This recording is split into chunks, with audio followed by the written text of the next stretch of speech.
welcome back to the best After Effects tutorial channel on YouTube. Today I will show you a secret trick, and that's how to make this amazing looking neon stroke animation in After Effects without any plugins. And we will do that by converting this text with a really simple trick into a shape and then animate the stroke and then add a few glow effects, but you have to stay tuned, this is really important. So let's just go right into it. I'll make a new composition and first of all add the text. I'll just type in neon.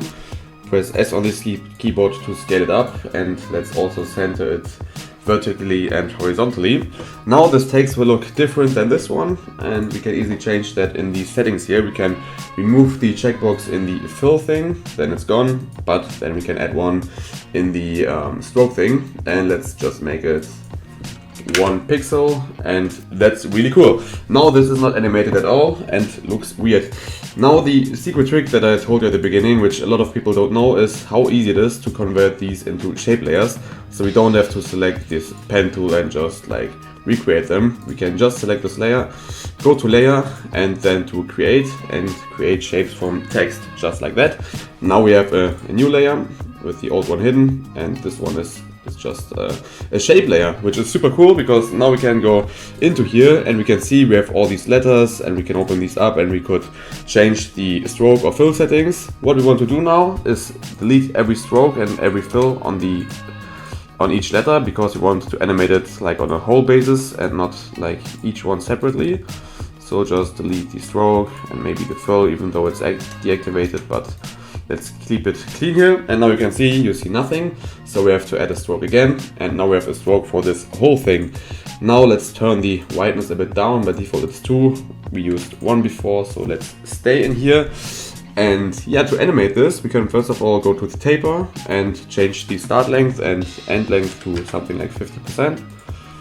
Just like that. And now you can see, yeah, it's not even anymore, which is really good in that case. And we can also add a trim path effect. And now with the trim path effect, we can open this up and we could just animate this offset. This is super cool, right? So let's go to the beginning of the animation and put in a keyframe in here, and then to the end, and just bring it forward a lot. And that's super cool. Now we have this amazing looking animation. And to give it some neon effects, first of all, let's add a fill for the color, so we can easily just add a color without going into every letter. And here we can just play with the color a bit.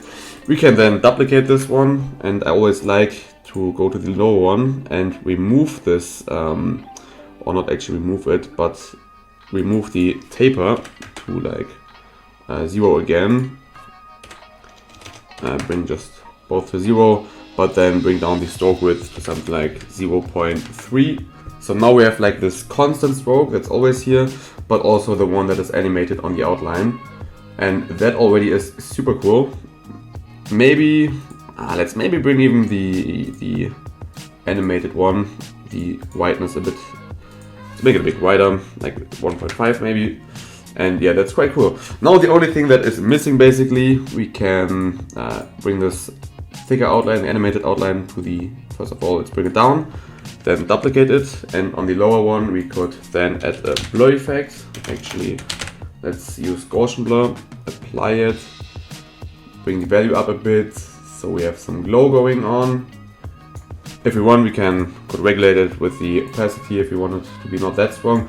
But that's it basically. And what always looks good, of course, is add an adjustment layer on top of everything and add a actual glow effect.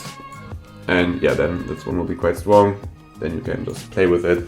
But yeah, that's it. Now you have an animated glow effect, and this just looks super cool. And I hope you learned something. So yeah, see you next time.